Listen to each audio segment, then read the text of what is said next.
Bonsoir mes chers amis, nous arrivons à la cinquième paracha de Bereshit. Oui, en effet, donc ce chiffre un peu symbolique. Et une paracha qui va parler de vie, puisque comme le titre l'indique, Chaye Sarah, je vous renvoie évidemment à toutes les années précédentes où on avait traité vraiment de cette question, comment on s'attend à ce que dans cette paracha on parle de Sarah. On ne parle pas du tout de Sarah, puisqu'on va parler dans le début, la première partie en tout cas, de l'acquisition de Maat Marpella de la part d'Abraham. Et par la suite, donc, ça sera la préoccupation de chercher une épouse à son fils Yitzhak. Voilà, en gros, donc, si on devait résumer ces deux parties. Alors, cette année, donc, on va essayer de voir sous un autre aspect, puisque on va parler d'un endroit qui est, on va dire, un peu mythique. C'est Hebron, qui s'appelle aussi Kiryat Arba. Donc, on va essayer de comprendre d'où viennent ces noms. Et également, puisque la fin de la paracha de la semaine dernière se terminait par que Abraham était installé à Beersheba, alors que on a ici, donc, dès le deuxième verset, on nous dit que Vatamot Sarah, Sarah est morte à Kiryat Arba, hi Hebron, c'est la ville de Hebron. D'abord, pourquoi j'ai besoin de deux noms? Et comment se fait-il que elle n'était pas avec son mari, puisque son mari s'est installé à Beersheba? Alors, il y a plusieurs, vraiment, en fouillant, on se rend compte qu'il y a énormément de réponses à ces questions-là. La plus originale, c'est de dire qu'en fait, ils avaient deux résidences, une résidence à Beersheba et une résidence à Hebron, et qu'ils passaient de l'une à l'autre. Mais bon, ça ne tient pas, puisque même s'ils ont vécu dans les deux endroits, mais on voit bien qu'il est parti de Beersheba. Donc, qu'est-ce que Sarah faisait à Hebron? Celui qui va donner une réponse vraiment extrêmement intéressante, c'est encore une fois Abrabanel. Donc, on ne le cite pas souvent, mais dans Yitzhak Abrabanel, toujours très collé au texte, au pshat, c'est-à-dire au sens simple, et il nous dit כאשר ראה אברהם שהוא ושרה היו זקנים, donc vraiment quand je dis le pshat, c'est le pshat du pshat, hein. Quand Abraham a commencé à voir qu'il commençait à vieillir, donc c'est une préoccupation, on va dire, naturelle, Abraham et Sarah Zekeni, donc bon, les deux commençaient à vieillir, Ba'im Bayamim, Chashash, comme le verset le dit, Chashash Shema Yamut Umeera, Velo Yalam Achuzat Kever Beretz Canaan. Donc la préoccupation, et donc est-ce que ça vient d'ici? Abraham s'est dit, on est en train de vieillir et on n'a pas où être inhumé. Donc, sa préoccupation première, c'est de trouver un endroit convenable pour pouvoir les accueillir, lui et sa femme. Et il est clair, Velo Hatzal Yikavel Chutz Mimena, qu'il n'était pas question qu'il soit inhumé, enterré en dehors de la terre de Canaan d'Israël. וכפי שהיה מקובל אצלו, שהיו האדם וחווה נקברים במערה, et comme il savait que dans cet endroit précisément qu'il va chercher à acquérir par-dessus tout, eh ben, il y avait le corps de Adam et de Chava, et ça, d'où on le sait, c'est un midrash qui est rapporté par Pirkei de Rabbi Eliezer, qui nous dit que le fameux jour où il a reçu les trois malachim, les trois anges, donc on l'a vu donc les semaines dernières, et ben à ce moment-là, même si je n'avais pas à ce moment-là cité ce midrash, on dit qu'il a voulu servir une langue par invité, et au moment où il est allé chercher un des taureaux, il s'est évadé, il a couru derrière lui. Je rappelle que nous sommes le troisième jour de la Mila, donc il avait encore mal, il saignait, et ça n'a pas empêché de courir derrière ce taureau. Et c'est là où Hachem lui a fait découvrir Me'ata Marpella, pour nous enseigner d'abord et premièrement que si un animal se sauve, c'est pas anodin, c'est que Hachem veut nous montrer quelque chose. Si on avait, nous, ce niveau de comprendre les signes qu'Hachem parfois nous envoie dans notre existence, où on ne les voit pas, pourquoi on pense qu'on s'est perdu de route, on est sorti, on a pris la mauvaise sortie, etc., au lieu d'être contrarié, au lieu de se dire, mais qu'est-ce que je suis bête, pourquoi ne pas imaginer que peut-être il y a un signe? Alors, c'est pas toujours visible, mais même si je ne le vois pas tout de suite, ce signe-là, peut-être qu'il fallait que j'arrive plus tôt ou plus tard quelque part, j'en sais rien. Mais en tout cas, ici, pour Abraham, c'était clair qu'il fallait lui faire découvrir cet endroit-là. Mais pourquoi à ce moment précis? Hachem avait d'autres opportunités de lui faire découvrir cet endroit de Me'at Marpella, donc l'endroit où était la sépulture de Adam et de Chava. Et d'ailleurs, le texte va nous dire qu'est-ce qu'ils ont vu. Il a vu une lumière. Il a vu une lumière, donc il a vu le corps de Adam et de Chava. Comment se fait-il qu'ils étaient découverts? Il y a énormément de questions. En tout cas, je termine avec le texte d'Abravanel qui nous dit et Velo ratzal nikaber chutz mimena, il n'était pas question d'être inhumé à l'extérieur de la terre d'Israël. Ulfi shaya mekubal etzlo shayu Adam vechava nikbarim bame'ala. Et comment il le savait? Donc, comme je viens de le dire, le jour où il a reçu les trois anges, Shalach et Sarah liknot et Améara. Vous avez bien entendu. D'après Abravanel, qu'est-ce que Sarah faisait à Kiryat Arba? Elle est allée acheter, acquérir cet endroit exceptionnel. Donc, d'après Abravanel, c'est ce qui explique qu'elle soit morte là-bas, en essayant d'acquérir cet emplacement. כדי שלא יתגאה עפרון בראותו אברהם שואל אותה למכירה. Parce que il ne voulait pas voir la jubilation dans les yeux de Ephron lorsque ce serait Abraham qui viendrait de chercher à acquérir cet endroit-là, parce qu'il savait que Ephron allait profiter. Si Abraham est tellement intéressé par cet endroit, c'est qu'il est spécial, donc il aurait pu refuser, il aurait pu demander un prix exorbitant. C'est la deuxième solution, puisqu'on va voir qu'il a demandé pratiquement, d'après les calculs des Chachamim, plus que 100 fois le prix. 100 fois. Vehi bebo'a le Chevron meta. Et là, lorsque elle est arrivée à Hebron, elle est décédée.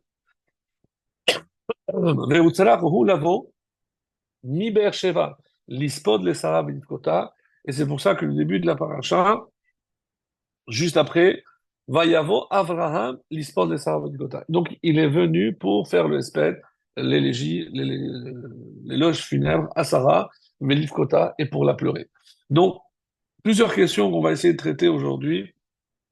La première, et ça c'est Rachi qui nous le dit, pourquoi on a écrit, on a juxtaposé la Hakeda la semaine dernière à la mort de Sarah, et une des réponses que nous propose aussi ici Rachi, Nismecha mitat Sarah la Hakeda Yitzhak, pourquoi ça a été juxtaposé? Les fiches et aliédé Besorat Hakeda, parce que à l'annonce de la Hakeda, du ligotage, ושנזדמן בינה לשחיטה וכמעט שלא נשחט, et qu'il a failli ne pas être sacrifié, פרחה נשמתה ממנה ומתה. Son âme l'a quitté et elle est morte. Alors, Rachi choisit les mots, il les pèse. Alors, parce que nous, on se dit que la mort est liée à la Hakeda. Pourquoi est-ce que c'est de voir que son fils allait être sacrifié? On ne peut pas dire cela, puisque Sarah avait un niveau de prophétie supérieur à celui de son mari. Donc, au contraire, elle aurait pu être heureuse de voir que son fils avait été choisi par Hachem comme un sacrifice. Mais quand le malhar, le Satan, lui a montré que Hachem avait refusé Yitzhak, on a dit que c'est à ce moment-là qu'elle a senti de la peine et que son âme l'a quitté. Alors, maintenant, la question qui se pose, donc, est-ce qu'elle est morte avant l'heure? Est-ce que c'est le Satan par ce qu'il lui a montré, c'est ça qui a provoqué sa mort? Elle est morte quand elle devait mourir. Alors, comment comprendre tout ce passage-là qui est véritablement assez complexe? Quoi qu'il en soit, Abraham va tout mettre en branle pour acquérir cet endroit-là.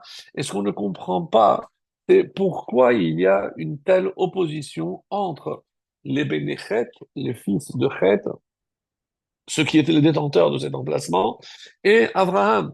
Pourquoi il a tellement insisté à ce moment-là? Il leur dit non. Alors appelez Ephron, je vais discuter avec le patron. Mais ils étaient d'accord. Si on regarde le texte, ben on se rend compte que pardon, Abraham, et il parla aux enfants de Chet en disant, je suis un étranger, un résident parmi vous, accordez-moi un caveau familial au milieu de vous, de sorte que je puisse ensevelir ma défunte. Les enfants de Chet, ils ont répondu, tu es un prince parmi nous, personne parmi nous ne te refusera sa concession funéraire. Donc ils sont d'accord. Donc on ne comprend pas pourquoi alors il faut passer par Chet. Qu'est-ce qui a, c'est le prix qui a malheureusement accroché. Pourquoi ils n'ont pas réussi à se mettre d'accord. Alors,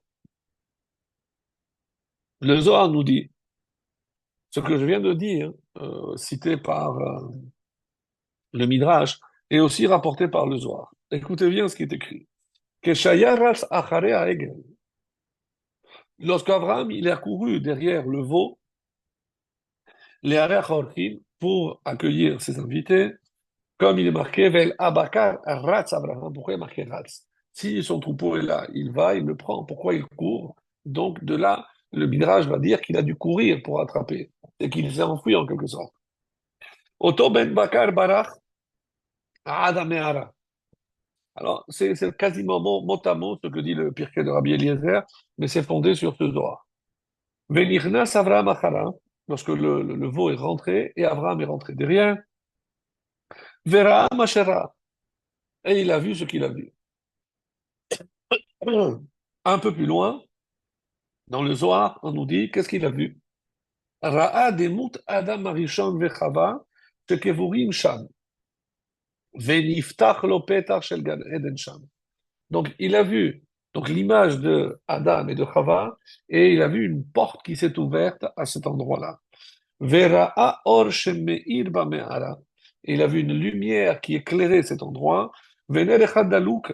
Et il y avait une bougie qui est allumée.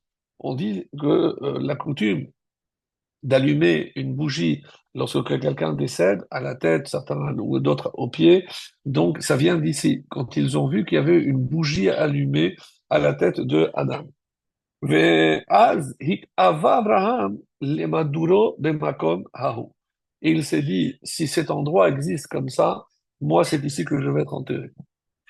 וליבו ורצונו היו תמיד במערה. Et depuis qu'il les avait vus, donc il a toujours pensé à cet endroit.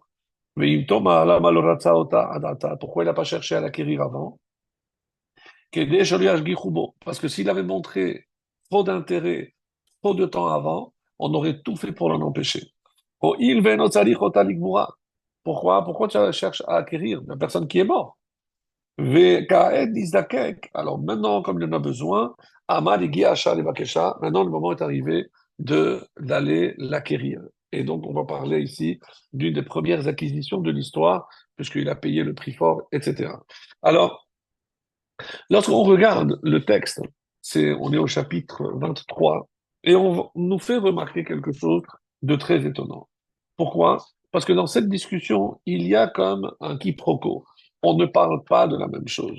En effet, lorsque je regarde ce que les uns disent et ce que Abraham cherche à acquérir, on a l'impression qu'il ne s'agit pas de la même chose.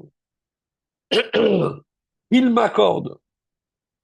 Alors d'abord, entendez-moi et intercédez pour moi auprès de Ephron, fils de Tsochar. Tsochar, donc d'après l'explication qui est donnée par le Midrash, c'est le shachar, c'est l'obscurité. Pourquoi? Parce que pour eux, la mort, c'était la fin. Donc, ils voyaient la mort comme quelque chose, comme un terminus. Donc, il n'y a rien après. Donc, c'est l'obscurité totale et absolue. Donc, quand le Zohar nous décrit cet endroit avec de la lumière, ça prouve que oui, il y a quelque chose après. Mais ce en quoi ni Ephron ni les Bénéchets ne croyaient pas du tout. Vous savez que d'abord, on ne parle pas de ça du tout dans la Torah. On ne sait pas comment on enterrait les autres. On sait qu'il y a eu des gens qui sont morts et qui ont, puisqu'on voit, on nous dit il est mort à tel âge, mais à aucun moment on nous dit comment se passait le processus de l'enterrement. Il n'y a pas de précision sur ce point-là. Alors, c'est pour ça qu'ici, tellement, on insiste tellement. Pardon. Alors,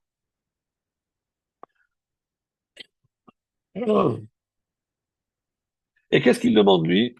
Ka'achuzat kever. Donc il demande un caveau, c'est-à-dire pas un emplacement où mettre le corps. Et de là, on nous dit que c'était quoi la coutume avant? On mettait le corps, on attendait le temps que ça devienne presque de la poudre, et après on vidait et on pouvait mettre quelqu'un d'autre. Donc c'était pas un caveau pour l'éternité. On utilisait les mêmes endroits. Et comment on va le voir? Parce qu'ils vont lui dire. Vaïdaber el Ephron be'ozne Benechet, et Vayan Ephron, donc, qu'est-ce que c'est entre nous? Et il lui dit, Ve'et metecha, et tes morts, tu pourras enterrer. Je dis, mais moi, pour l'instant, j'ai un seul mort. Pourquoi tu me parles de mes morts? Parce que dans leur tête, cet endroit, ben, c'était à usage multiple. Donc, on pouvait l'utiliser plusieurs fois. Ce qu'il n'était évidemment pas question, puisque jusqu'à aujourd'hui, pour nous, c'est un endroit extrêmement précis, donc on ne touche pas, et ça reste pour l'éternité, en tout cas, jusqu'à Techiyat Ametim. C'est comme ça que d'après plusieurs versions. Est-ce que comment ça va revenir? Est-ce que c'est des âmes qui vont revenir, etc.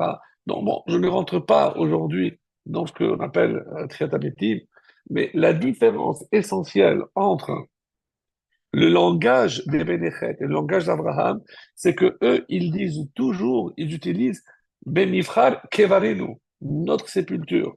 Hasadeh, je t'ai donné. La Mehara, je t'ai donné.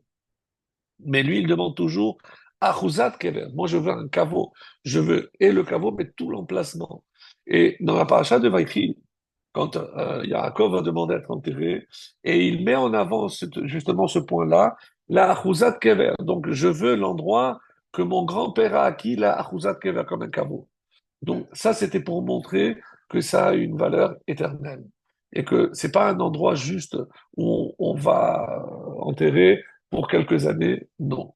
Et ça, c'était révolutionnaire. Parce qu'avant, apparemment, c'est comme ça que ça se passait. Alors, celui qui va expliquer cette marloquette d'une manière vraiment très claire, c'est le Malbim. Malbim qui a toujours vraiment des éclaircissements et des explications très profondes. Il nous dit comme ça, je vous cite son texte. Belechet chashvu ki metim bal yichyu le'atid. Ils pensaient, ils étaient convaincus que les morts, ben, ils l'étaient pour toujours. Il n'y a pas de vie après la mort. Bal yichyu le'atid. Ve'akevura hi rak lefi sha'a. Donc cet emplacement, c'est momentané, c'est éphémère. Mishum bizayon achaim ou mishum asirachol. Et c'est pas par rapport à l'honneur qui est dû au corps, mais non, c'est par rapport au vivant. Parce qu'on va pas laisser un cadavre pourrir. Vous imaginez que si on laisse ce cadavre pourrir, eh ben, ça va attirer des bêtes, ça va attirer des maladies, de mauvaises odeurs. Donc c'est pour préserver les vivants que avant on enterrait. Et alors, continue les malbim, ou mishum aserachon, à cause de la pourriture et autres. Ve'achar kach hayu mefanim hakever. Et après, on vidait la sépulture à Alken. Et c'est pour ça que Abraham a tellement insisté en disant Achuzat kever. Moi, si je veux l'acquérir, c'est pour toujours. Donc, il faut me vendre tout le caveau. Pas un endroit où je vais mettre Sarah et après, ça y est. Non. Ve'ilu benechet shelo ha'eminu beze. Les Bénéchets, ils n'avaient pas cette croyance. Haya daïlahem akevura lefisha. Pour eux, c'était uniquement un emplacement unique pour quelques années. Ve'amru bemifhar kevarenu kevor metecha. Et c'est pour ça, pourquoi tu as besoin de l'acheter pour l'éternité? Ah, si tu veux pour l'éternité, eh ben, tu vas payer 100 fois le prix. Et évidemment, Abraham n'a pas hésité à payer ce prix-là. Alors, en parlant de cela, il y a une anecdote que j'aimerais partager avec vous. C'est celle de Rabbi El-Hazar, le fils de Rabbi Shimon Bar Yochai. En effet, il savait exactement à quel moment il allait mourir. Mais pour nous donner peut-être une idée de la grandeur de cet homme, bon, on connaît Rabbi Shimon Bar Yochai, son fils était avec lui pendant 13 ans. Ils ont vécu enterrés dans le sable, en mangeant des caroubes. Et on imagine donc la grandeur de Rabbi Elazar, le fils de Rabbi Shimon Bar Yochai. Et on explique une fois qu'il était avec tous ses élèves, et ce jour-là, il y a quelqu'un qui est venu présenter une tâche. Comme vous le savez, une femme qui voit une tâche sur le petit tissu de vérification, donc comment savoir si c'est pur ou impur. Alors, si il y a un doute, généralement, on tend vers l'interdiction de ne pas prendre de risque, ras shalom, qu'il y ait une union interdite parce qu'elle serait considérée comme nida. Et très intéressant, donc il est venu et ils ont tous dit c'est ça fait, donc il vaut mieux abstiens-toi. Et il était là-bas dans le Beth Midrash, il est venu, il a dit laissez-moi voir. Il a regardé, il a dit Tahor, vas-y, tu peux. Bon, les autres élèves n'ont rien dit. Ce jour-là, comme par hasard, il y a eu une cinquantaine de personnes qui sont venues demander. Et tous disaient Safek, et lui, il disait Tahor. Alors ils ont dit, mais écoute, maître, comment tu peux prendre le risque? Tu sais très bien que si nous, tous, on dit que c'est il y a un Safek, donc quand il y a un Safek, là, il y a un doute, on va toujours à la Khumra. Il lui a dit, écoutez, je suis tellement sûr de moi, il y a combien de personnes qui sont venues? 50, 60, je ne me rappelle plus. Eh bien, sachez que ces 50 femmes vont tomber enceintes et que dans 9 mois, il n'y aura pas de ces 50 naissances, évidemment aucune fausse couche, et il n'y aura que des garçons. Ils ont dit, bon, bah, si tu es tellement sûr de toi. Et c'est exactement ce qui s'est passé. 50 naissances, 50 garçons, et évidemment, vous imaginez le prénom donc ils ont donné, ils l'ont tous appelé Elazar. Mais cet homme, lorsqu'il a senti qu'il allait mourir, il a dit à sa femme, écoute, va, je vais me coucher là-haut, mais comment tu vas faire? Tu ne t'inquiètes pas, mais les gens, ils vont venir, et comment tu vas savoir? Tu ne les laisses pas rentrer, tu ouvres la porte, et quand ils posent des questions, moi, je vais répondre.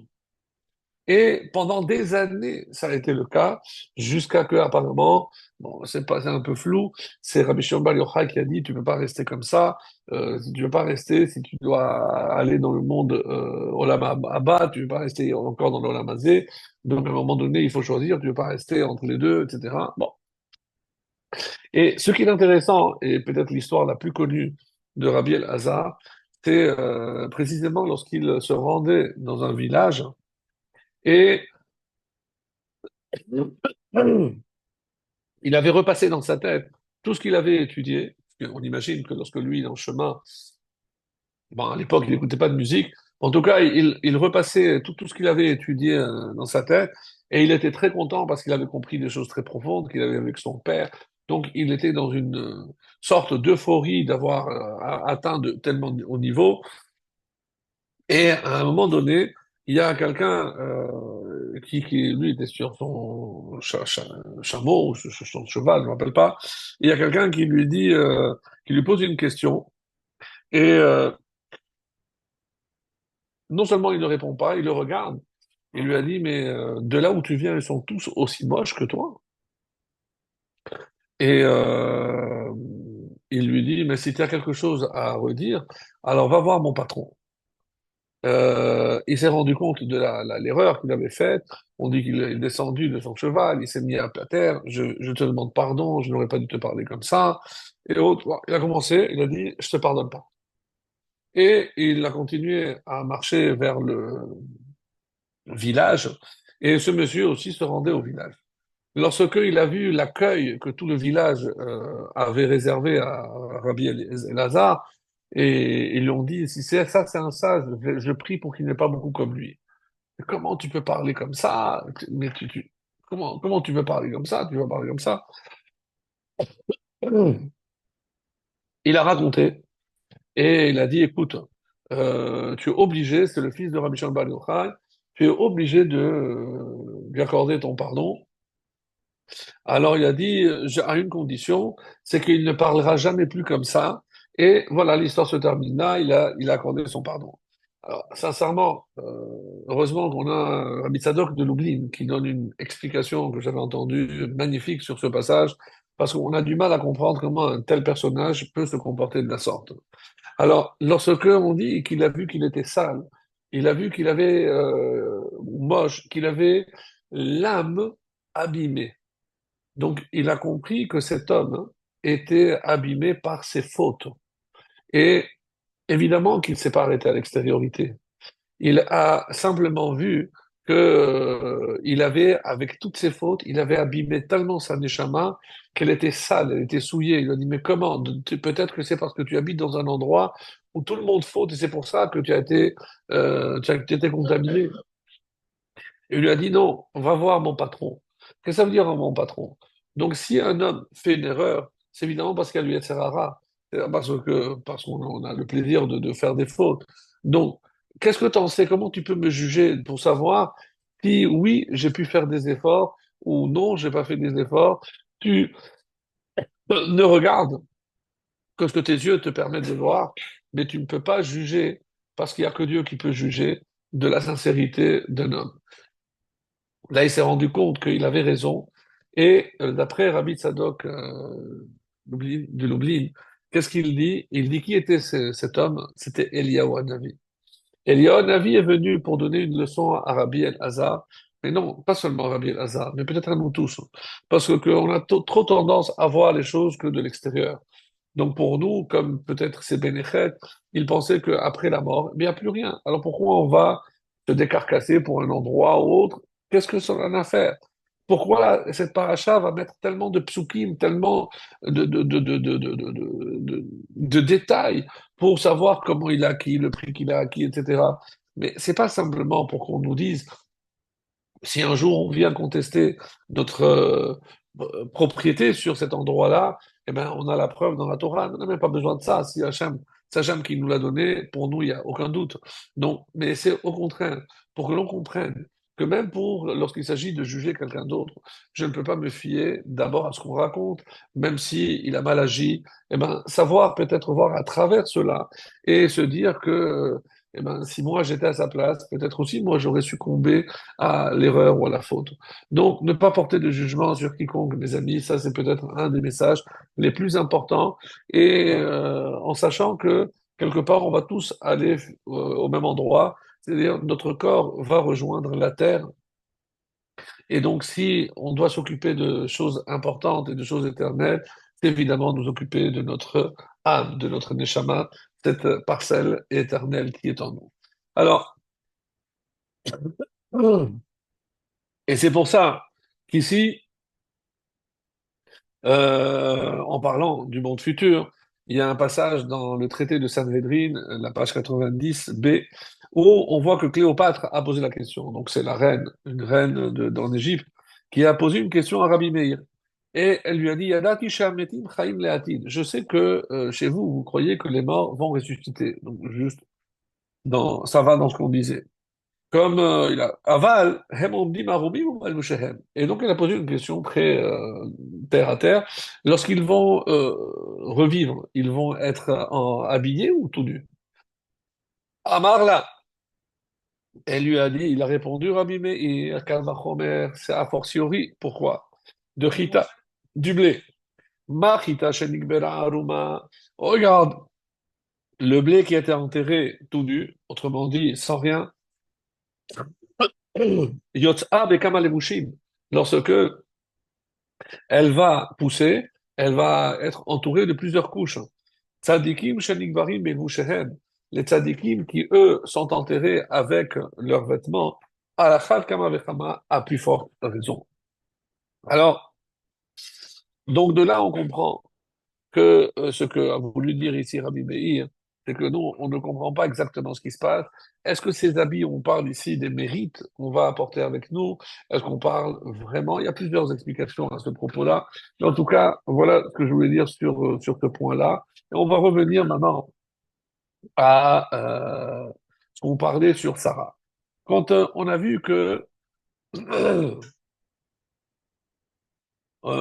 si Hachem a tenu absolument à lui montrer cet endroit, c'est parce que c'était un emplacement particulier. Et en effet, donc pourquoi Kiryat Arba? Pourquoi on appelle cet endroit 4? Parce que, ça c'est l'une des réponses de Rashi, parce qu'il y a, en tout cas, il y aura 4 couples. En effet, il y a Adam et Chava, Avraham et Sarah, Yitzhak et Rivka, et Yaakov avec Léa. Donc 4 couples, c'est pour ça qu'on appelle cet endroit qui est Arba. Mais il y a d'autres explications aussi très intéressantes, moins connues. Pourquoi 4? On dit parce qu'il y avait là-bas 4 géants dans cette ville. Kériat, c'est la ville de Arba. Arba, c'est le nom du père. Et le père, qui est un géant, avait 3 fils. Et ces 3 fils s'appellent Achiman, Sheshai et Talmai. Donc, ces 3 géants, plus leur père, donc c'est la ville de Arba. D'après cela, donc son nom c'était Arba, donc il y avait 4 géants. D'autres explications aussi très intéressantes, c'est qu'on nous dit que quand il y aura la répartition de la terre d'Israël, à qui va échoir donc cet endroit? Qui va hériter de cet endroit? On dit que c'est de Yehuda, puisque c'est le territoire de Yehuda. Et Yehuda est le 4e fils de Léa. Reuven, Shimon, Lévi, Yehuda. Donc, Kriyat Arba, c'est la ville du quatrième. Du quatrième ici, Yehuda. C'est aussi une explication. Mais à part que cette ville s'appelle Kriyat Arba, on dit aussi qu'elle avait quatre noms. Quatre noms. Ici, dans la paracha, on nous donne deux, puisqu'on dit qu'elle est morte à Kriyat Arba, Hi Hebron. Donc, il y a un autre nom, c'est Hebron. Pourquoi j'ai besoin de préciser que c'est le même endroit, si j'avais peut-être compris tout seul. Mais il y a un autre endroit, il y a un autre nom, pardon, Eshkol, et le troisième endroit, nom, quatrième nom, pardon, c'est Mamré. Oui, rappelez-vous, c'est Eshkol et Mamré, c'est deux des amis de Abraham avec Aner. Et c'est pour ça qu'on dit que c'est là-bas aussi, il y avait quatre tzadikim, Abraham, Aner, Eshkol et Mamré.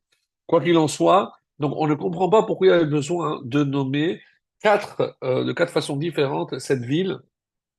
Et c'est ce qu'on va expliquer.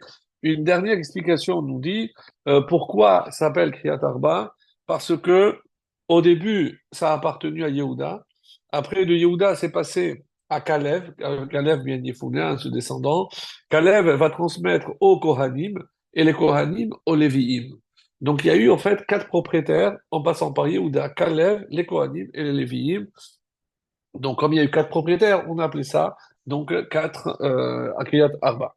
Alors, le Kliyakar va rentrer dans les détails en nous donnant ici des précisions très intéressantes.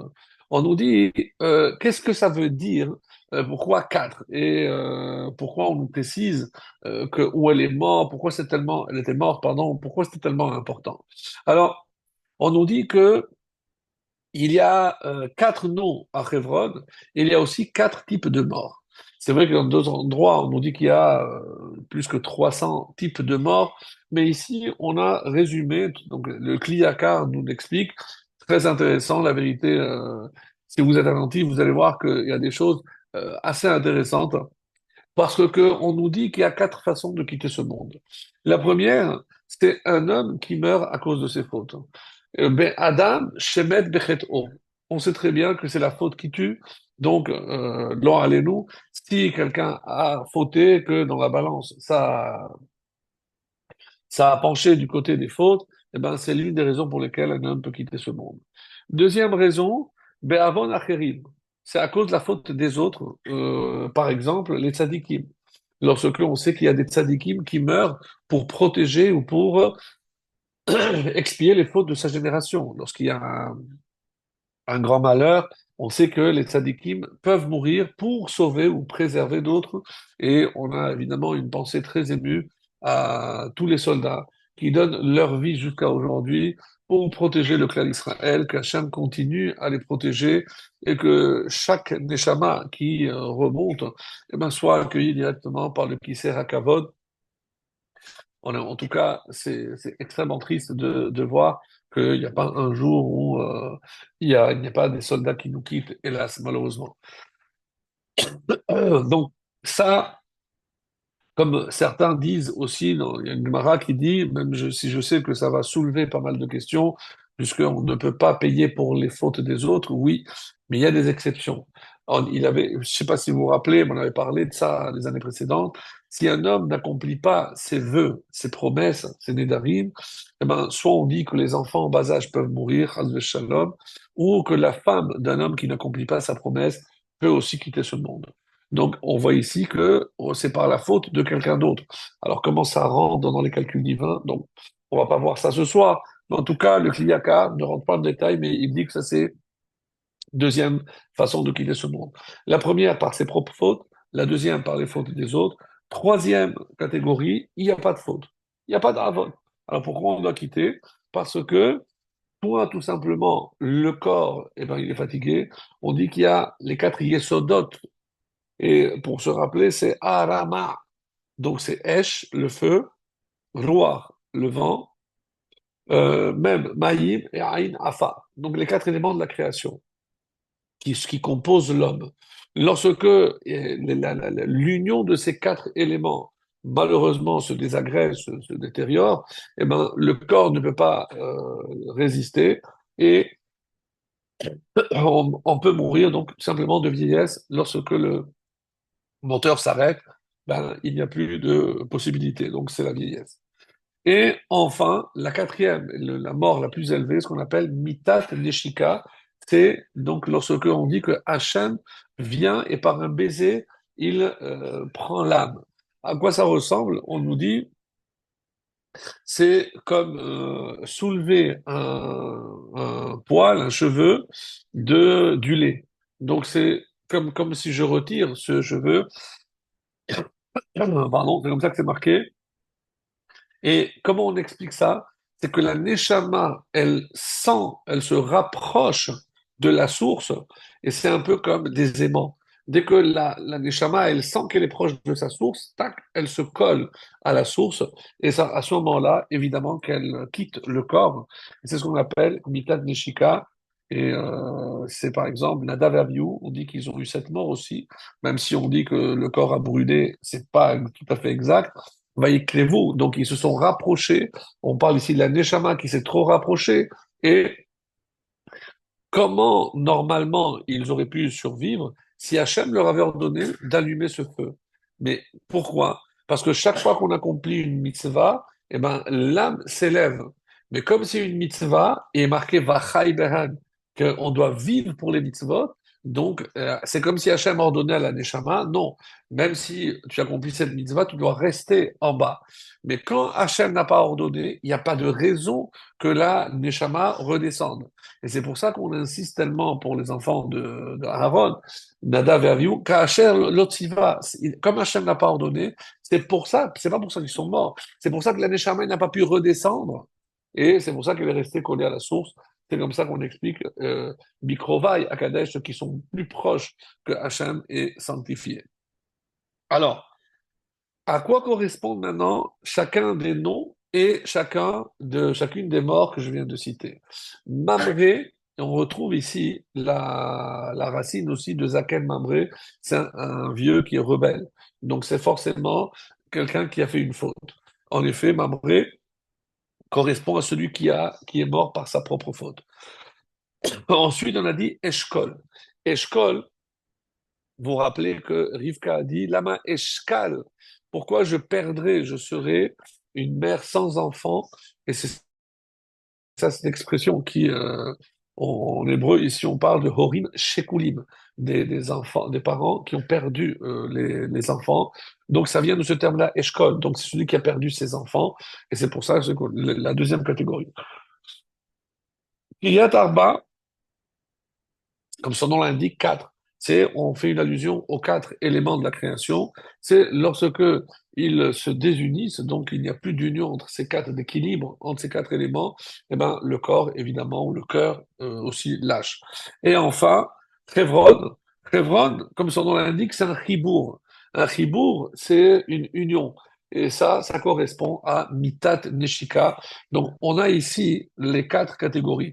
Mes amis, pourquoi je vous donne tous ces détails? Parce que maintenant, si on lit ce verset, ça prend une autre tournure. Vatamot Sarah, est-ce que Sarah est morte à cause de la Hakeda?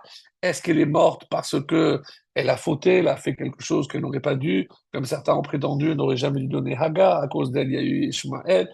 Donc, quelle a été la vraie cause? Ben, le texte nous le dit ici. Bekriyat Arba hi Hebron. Mes amis, c'est clair. Kriyat Arba, c'est d'abord parce qu'elle était vieille, à cause des quatre éléments qui se sont désolidarisés, donc les quatre éléments de la création, d'une part. Et qu'est-ce qu'on a dit? Chevron. Qu'est-ce que c'est Chevron? C'est le chibour, c'est-à-dire lorsque Hachem est venu s'unir, elle est morte par Mitat Neshika. Alors, on ne peut plus lire ce Rashi en disant c'est parce qu'elle a entendu ce qui s'est passé à la Hakeda qu'elle est morte, elle a eu une crise cardiaque, pas de shalom.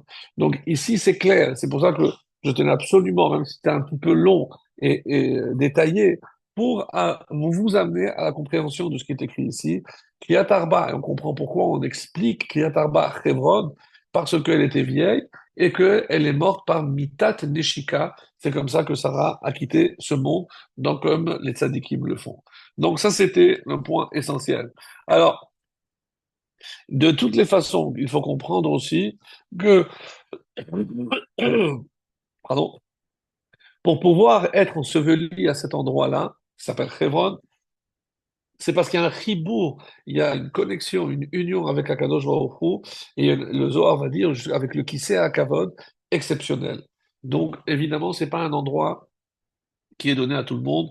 Puis c'est la raison pour laquelle donc seuls les Avot Akdoshim sont enterrés là-bas et en espérant que bientôt on va assister aussi à Triat Ametim pour pouvoir voir ce miracle.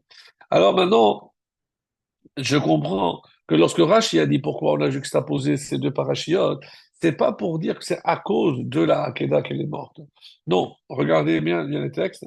Chez l'Isdamen Benal et Shrita, c'est que finalement son fils a été préposé pour la Shrita, Vekimat Shelo Nishrat, et il a failli ne pas être sacrifié. Donc, qu'est-ce qui aurait pu provoquer la tristesse chez Sarah? C'est pas de le voir mourir, c'est qu'Hachem refuse. Et c'est pour ça que Rachid pèse ce mot, Kimrat velo nishrat. Et il a failli presque ne pas être.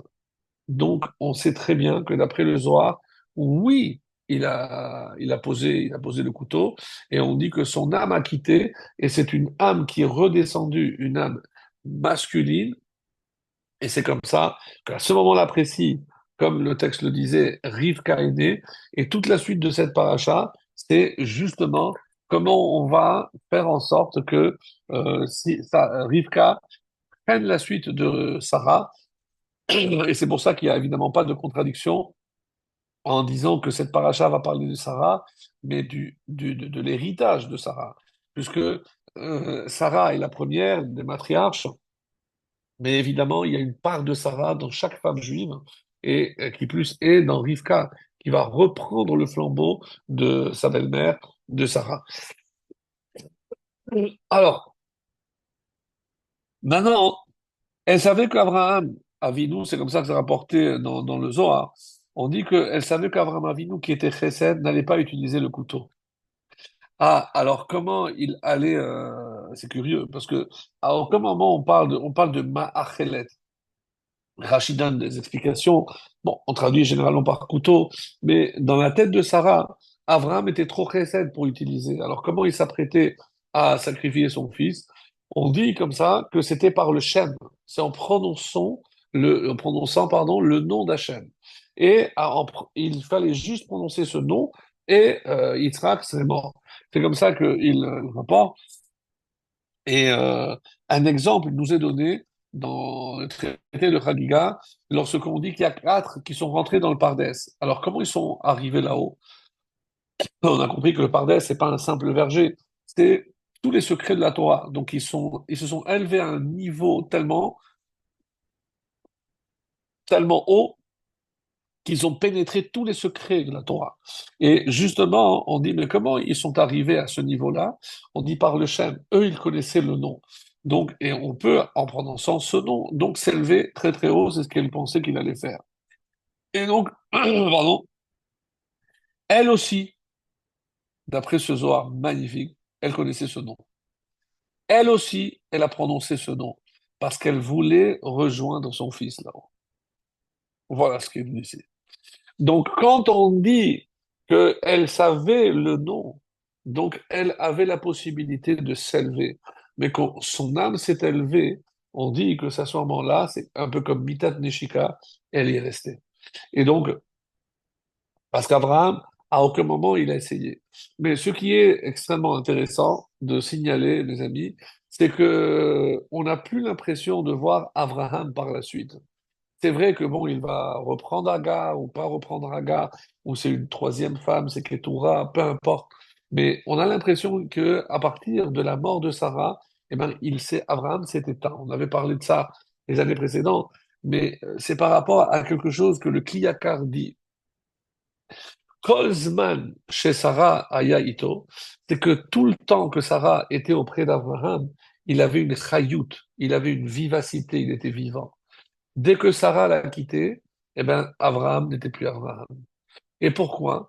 On dit parce que il y a ce qu'on appelle le chut hameshulash, le triple lien. On avait parlé, c'est que qu'est-ce qu'il faut pour qu'un homme ait une bonne vie? Eh ben, deux choses. Une femme bonne, Isha Tova, et des enfants qui sont dans la Torah, de savoir que le père, lorsqu'il voit que sa femme s'occupe de lui, s'occupe de ses enfants, lorsqu'il voit que tous les efforts que lui il a fait, eh ben, il voit dans les résultats des enfants qui eux continuent dans la Torah, ce triple lien ne peut être jamais défait. Ici, qu'est-ce qui s'est passé? Eh ben, il a été mis en danger par le fait que Sarah n'est plus là. Donc, si Sarah n'est plus là, lui ne peut pas être heureux, il ne peut pas avoir une bonne vie. Alors oui, il va continuer, mais il va pas continuer à vivre. Il va continuer à survivre. Donc, la mort de Sarah, c'est bien connu, comme la Gemara nous dit, que lorsqu'une femme meurt, elle meurt pour son mari. Donc, comme si, en partant, elle prenait aussi une part de son mari. Alors, c'est vrai, c'est triste, parce que ça n'empêche pas, d'après la halakha, que le mari doit chercher à se remarier, etc. Tout ça, évidemment, oui. Mais ce qui est intéressant ici, c'est que, encore une fois, après cela, on voit que, il manque de la vivacité chez Abraham. Il perd sa vitalité. Alors, sachez que dans le Midrash Tanchuma, on avait parlé de ça aussi, que c'est Abraham le premier qui a demandé les signes de vieillesse. Alors, il ne savait pas s'il avait été écouté. On dit qu'il s'est endormi le lendemain matin. Il a touché le visage. Il était entièrement blanc. Il avait blanchi. Il a senti les cicatrices, les rides, etc. Donc, l'Hachem l'avait exaucé.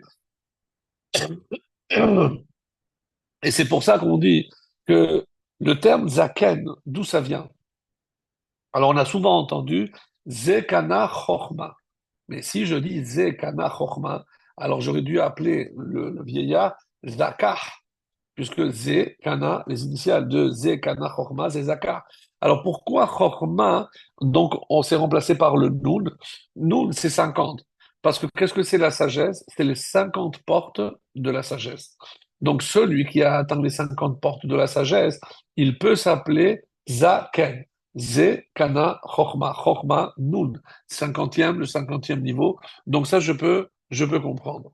Alors, on sait aussi, comme on l'avait expliqué avant Rosh Hashanah, c'est d'où vient le mot Neder. Neder, c'est Nun Dar. Le 50, il habite. Qu'est-ce que ça veut dire? Donc ça, c'est le Shem Mishmuel qui explique. C'est que Yoshev Beshar HaChamishim. C'est celui qui a accompli son Neder, donc il atteint le 50e niveau. Et qu'est-ce qui vient aussi de le 50e niveau? On explique que c'est la Teshuvah. La teshuva, c'est pour ça que sans l'accomplissement d'un neder, on ne peut pas accéder à la teshuva. La teshuva se trouve aussi au 50e niveau. Donc, très intéressant d'ailleurs, pour ceux qui ont suivi le cours de la semaine dernière, parce que dans la Hakeda, il a dit à ces jeunes qui étaient avec lui, Eliezer et Ishmaël, Aveani Vernar Nelcha ad Ko. Nous, on va aller jusqu'à Ko. Normalement, on dit jusqu'à Po, ou jusqu'à Sham. Qu'est-ce que c'est Ko? Ko, c'est Ko Tevarechu et Ben Israël. Ko Yezaracha, ainsi sera. Mais Ko, c'est aussi, on dit, c'est le niveau le plus élevé sur Terre avant le ciel. C'est-à-dire, si il y a 50 niveaux entre la Terre et le ciel, Ko, 25, Kafehe, se trouve au milieu. Et qu'est-ce qui est au milieu? On dit que c'est Yerushalayim. Et c'est ça les corbanotes. Les corbanotes, c'est passer du 25e au, du 25e au 50e. Donc, si je prends justement 25, j'ai dit que c'est Ko, Kaf et He. Et arrivé au 50e, c'est Nun. Si je mets tout ensemble, Kaf et He plus Nun 50, ça donne Kohen. Alors, qu'est-ce que c'est un Kohen? Un Kohen, c'est celui qui fait passer du 25e au 50e niveau. Et ça, c'est ce qui se passait dans le Beth Amikdash grâce justement au Korbanot. On dit aussi sur Moshe Rabbeinu qu'il avait, à cause de la faute, il est redescendu à 49 niveaux, mais il finira par atteindre le 50e quand, à la mort, lorsqu'on va dire Har Nevo, Nun Bo. C'est là où il a, Nun, le 50e toujours, c'est là où il a atteint le 50e niveau.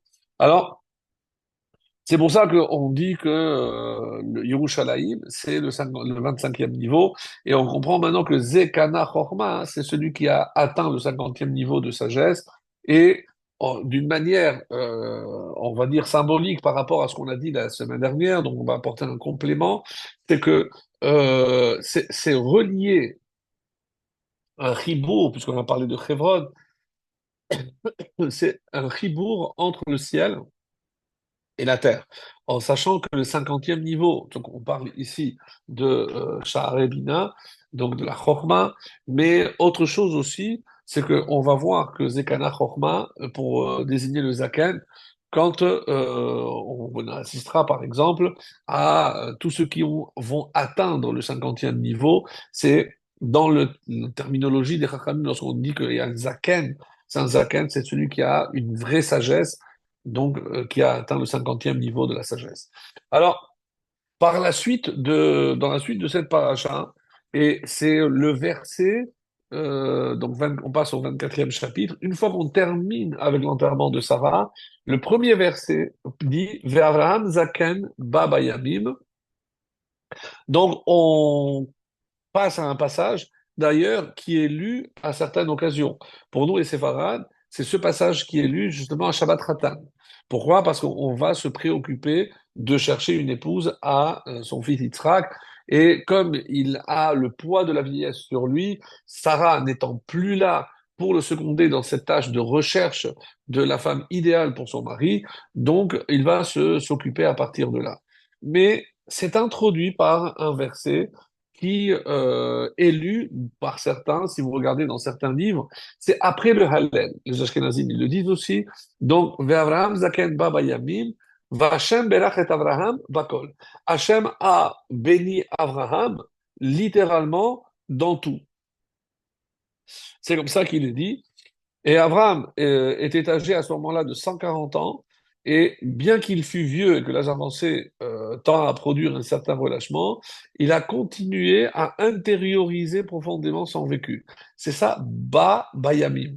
Il est venu avec ses jours, et Abraham, l'Éternel a béni Abraham. Alors, qu'est-ce que c'est Kol? Alors, il y a plusieurs explications. On dit il a béni Abraham par tout. Alors, qu'est-ce que ça veut dire tout? Rachid nous dit Bakol, c'est la gematria de Ben, par un fils. Donc, est-ce que c'est un deuxième? Ou est-ce que c'est Yitzhak? Donc, puisqu'on va s'occuper de Yitzhak, d'après cette lecture, donc on veut nous dire ici que la plus grande bénédiction que Abraham a reçue, c'était précisément son fils. De là, on apprend que assurer la continuité est un devoir tellement important que ici, on appelle, c'est comme s'il avait tout. Et c'est pour ça que je vous lis ce commentaire. Donc, il a été béni par un fils à son âge avancé, c'est-à-dire à 100 ans, digne de devenir son successeur. Et comment je sais que c'est Bakol, c'est à 100 ans? C'est Bakol. Baït, deux bêtes, deux fois Kol. Kol, c'est quoi? C'est 20 et 30, 50. Deux fois Kol, deux fois 50, c'est 100. Et quel est le fils qu'il a eu à 100 ans? On parle ici de Yitzhak. Il n'y a pas eu un autre.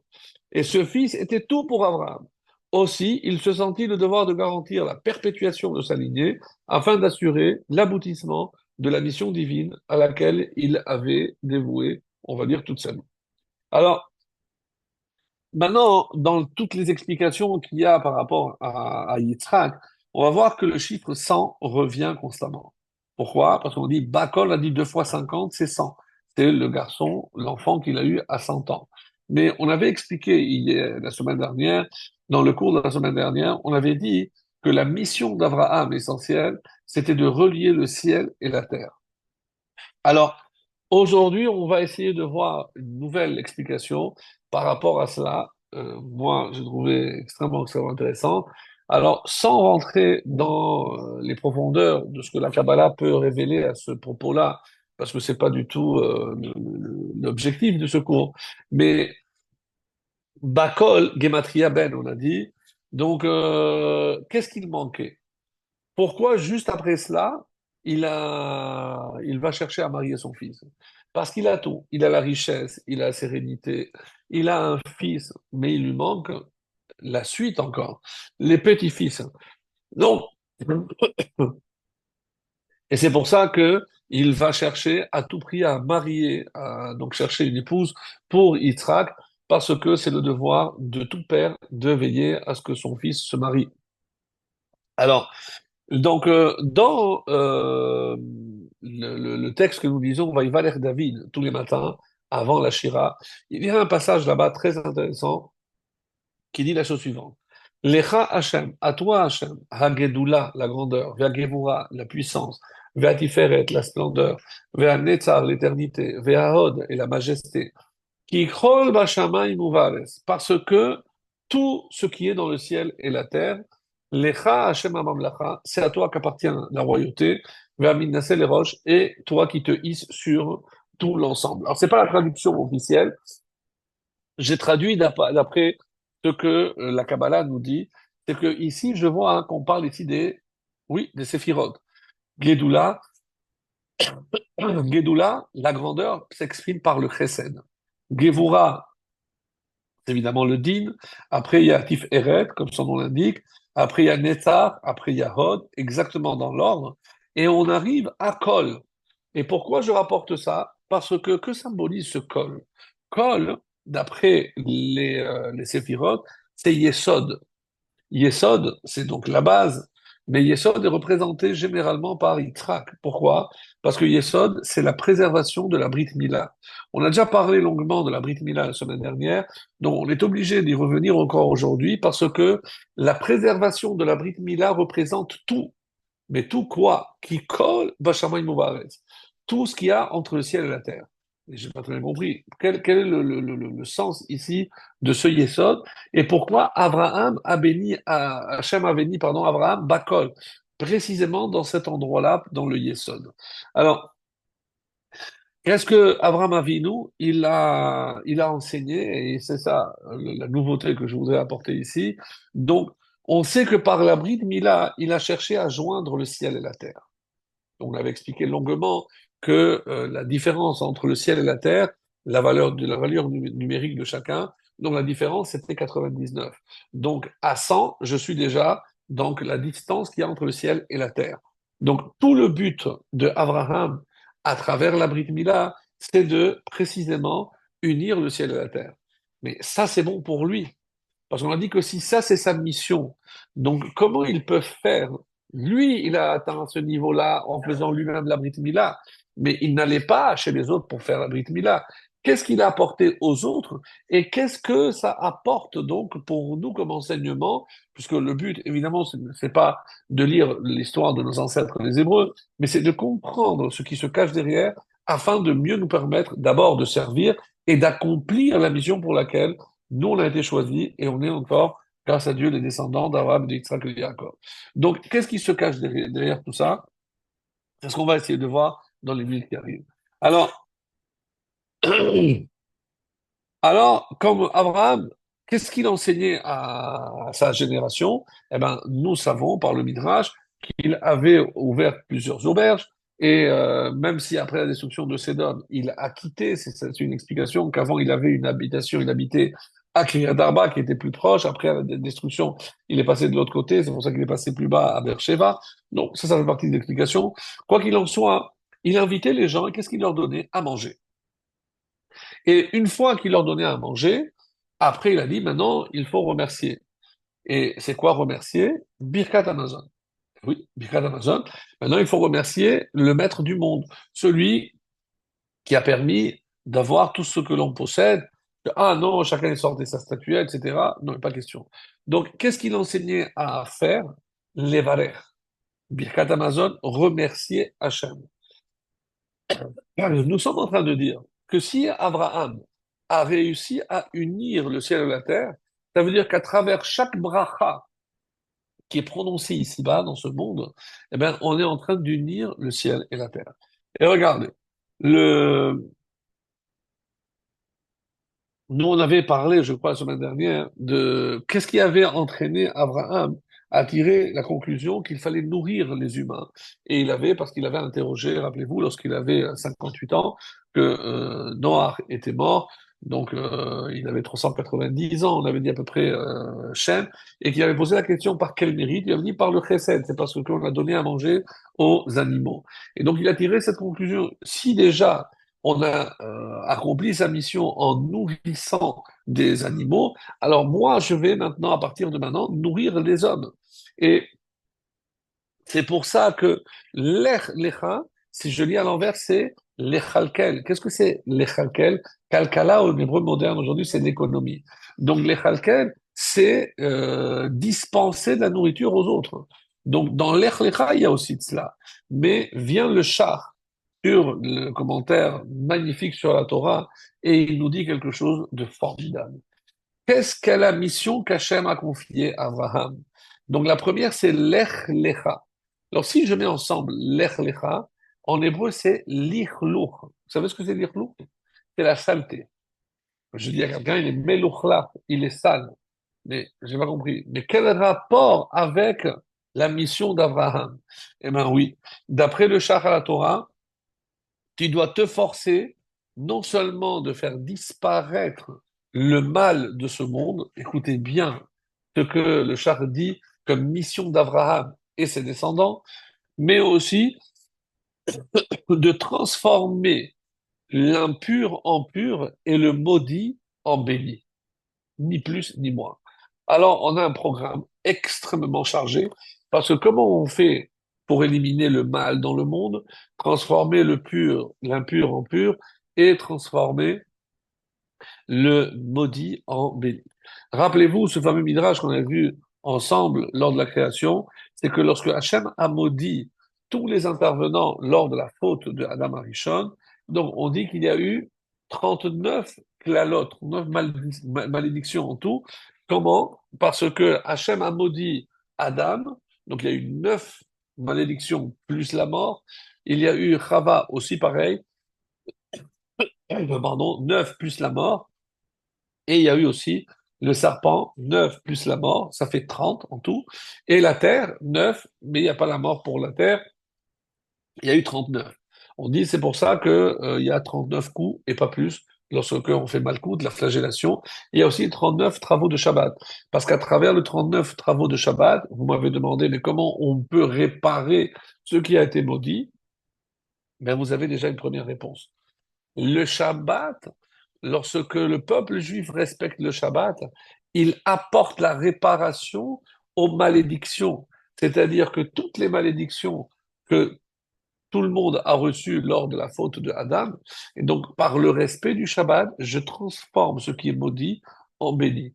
Quoi? Parce que je fais attention comment je vais prier ou comment je vais... Oui, chérie, oui, oui, les enfants, c'est exactement ce qui est écrit ici. C'est que lorsque vous respectez les 39 travaux interdits du Shabbat, c'est comme ça que vous réparez et vous transformez le maudit en béni. Mais ce n'est pas tout. Donc, qu'est-ce qu'on est venu faire? On est venu nettoyer le monde. Ah ouais. Les grands nettoyeurs. Voilà ce que la mission que d'après le char sur la Torah, on est venu, nous, comme descendants d'Abraham, et on essaie toujours d'accomplir cette tâche de nettoyer le monde de toutes ces impuretés, de toutes les saletés. Et c'est pour ça que Totsiem, mais aura, mais Chosher le aura. Et faire sortir le monde de ses ténèbres, c'est apporter la lumière. La lumière qui, ner mitzvah ve Torah or. La seule lumière, la vraie lumière dans ce monde, évidemment, c'est la Torah. Et donc, on n'aura pas compris qu'on ne peut pas se détacher de la Torah parce que tout le monde, toute l'humanité attend que nous, on éclaire le monde. Et la seule façon de le faire, mes amis, c'est à travers la Torah. Tant on n'a pas compris que la seule manière d'éliminer le mal, d'éliminer l'impureté, les saletés dans ce monde, c'est avec la Torah. Alors comment? Alors, on a déjà donné une première explication à travers le Shabbat, mais on va aller au-delà. Parce que chaque fois que, justement, Abraham va aussi faire bénir les gens. Et pourquoi les bénédictions? Quel rapport entre les brachot et le chiffre 100? Cela va de soi, bien sûr, d'après ce fameux verset, comme vous le savez, Ma Hashem Elokecha Shoel Meima, ne dis pas qu'est-ce que Hashem il te demande, mais Mea, c'est Hashem il te demande Mea, comme c'est marqué ici dans la paracha de Ekev, chapitre 10, verset 12.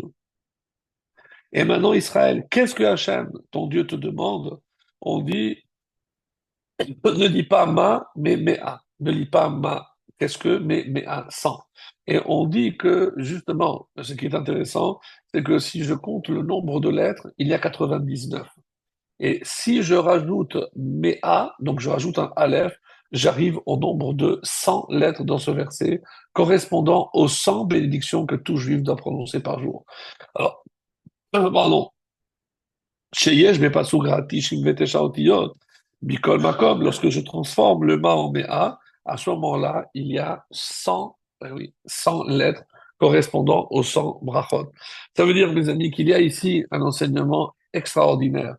C'est quand je vois ce à quoi il a consacré sa vie Abraham, c'est non seulement nourrir, mais nourrir spirituellement essentiellement.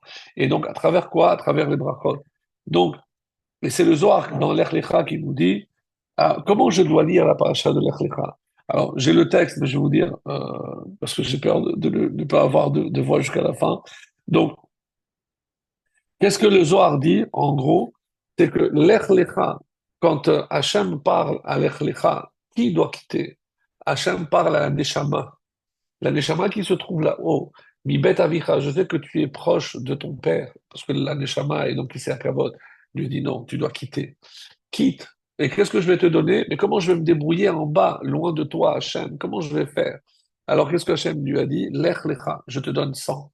Donc sache que je te donne 100 clés pour pouvoir ouvrir les portes de la bracha. Parce que si tu as la bracha, eh ben, c'est comme ça que tu vas déverser la bracha dans le monde. C'est pas simplement que toi, tu vas avoir les bénédictions. Veheye, comme Dieu a dit à Abraham, et tu seras beracha. Bien, les Chachamim nous disent non, ne dis pas beracha, dis berecha, une piscine. Non. Qu'est-ce que c'est une brecha? C'est une source. Mm. Parce que toi, tu vas être la source à travers laquelle le monde recevra toutes les bénédictions. Et comment je suis, moi, une source? Lorsque je suis bracha, lorsque je prononce mes brachot, mes amis, c'est comme ça que j'apporte la bénédiction dans le monde. Comment je peux imaginer la force d'une bracha lorsque je dois dire 100 par jour? Si on prenait le temps de bien les prononcer, de bien penser à ce qu'on est en train de faire, et tout ce qui ressort d'ici, c'est que c'est comme ça que l'homme accomplit sa mission sur Terre. C'est comment je vais faire en sorte que le ciel et la terre puissent se joindre, puissent s'unir. Eh ben, on nous dit à travers les brachot. Et comme il y a un autre terme aussi qui désigne l'union. Quand je parle par exemple de Ve Adam, Yada et Trava, la Yedia, la connaissance, eh ben, est-ce que vous serez étonné si je vous disais que le mot Yedia vaut aussi 99? Parce que c'est ce qui fait l'union et ce qui sépare. Lorsqu'il y a deux points séparés par 99, donc pour atteindre le centième, c'est la Yedia, c'est l'union, le chibour entre le ciel et la terre. Lorsque on dit Veillou les Bassar Echad, et évidemment que cette paracha va parler du mariage, parce que le mariage, c'est aussi une façon d'unir le ciel et la terre, la dimension céleste de l'homme, la dimension terrestre de la femme. Donc c'est cette union-là, ce chibour qui s'appelle Yedia, qui symbolise l'union du ciel et de la terre. Et encore, donc on est étonné de voir, il y a encore des choses très belles, par exemple, sur Yitzhak et Rivka, précisément dans cette paracha, qu'est-ce que on voit? La valeur numérique de Yitzhak. Mais est-ce que vous avez remarqué que Yitzhak aussi a dans son nom quelque chose qui le relie obligatoirement avec le sang? Je leur dis que sang, c'est le lien parfait entre le ciel et la terre. Regardez, je prends les deux premières lettres. Yitzhak, Yud et Tzadik, c'est 10 et 90, c'est déjà 100. Je prends la dernière lettre, Kouf, c'est aussi 100. Et au milieu, c'est Chet. Chet, c'est 8. Et qu'est-ce qui est 8? C'est la Brit Mila. Et qu'est-ce qu'on a dit la dernière fois? Que la Brit Mila, c'est ce qui unit le ciel et la terre. C'est-à-dire que Yitzhak, dans tous les aspects de son nom, symbolise les 100 ans de son père lorsqu'il l'a eu, le chiffre 100 parce que c'est lui qui va encore perpétuer les 100 brachot qui vont maintenir le lien entre le ciel et la terre. Incroyable. Donc la valeur numérique de Yitzhak, c'est 208. Et Rivka, c'est 307. Le total, Yitzhak et Rivka, c'est 515. Mes amis, qu'est-ce qui fait l'union entre le ciel et la terre? C'est la tefila. Le chiffre tefila, combien de bénédictions il a prononcé Moshe, va être Hanan. C'est 515. Mais va être Hanan, c'est aussi 515, c'est le mot tefila sans yud, c'est 515. Mais Et qu'est-ce qu'il se constitue lorsque on se marie? C'est pour faire quoi? Bassar, Echad. Mes amis, qu'est-ce que c'est Bassar? Bassar, 502, Echad, 13. La somme, Bassar, Echad, c'est 515. Quel est le premier couple qui a atteint cette union parfaite?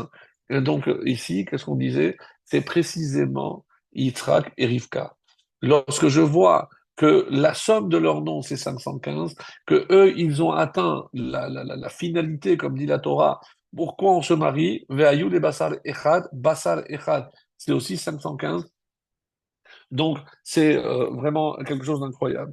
Et juste avant, pour conclure, il y a un Zohar aussi que je n'ai pas cité, mais on dit, comment j'ai la certitude que Sarah, pourquoi elle est morte à Kiryat Arba, en lisant, je traduis autrement, en lisant les quatre.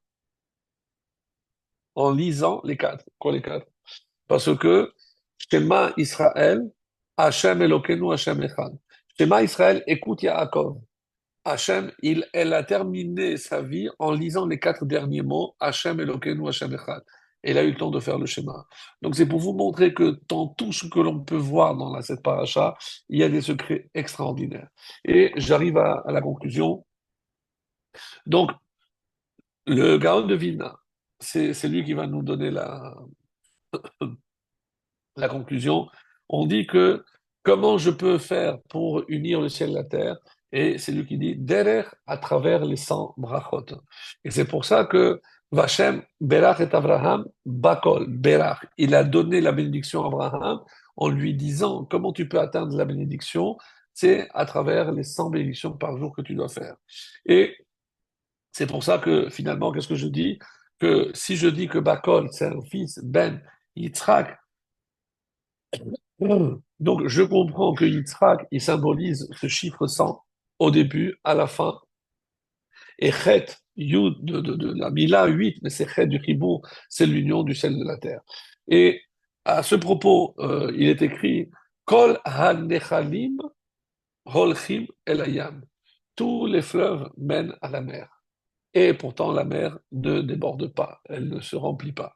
Qu'est-ce que ça veut dire Kol ha-nechalim? Kol, c'est, encore une fois, c'est 30 et 20, c'est 50. Kol.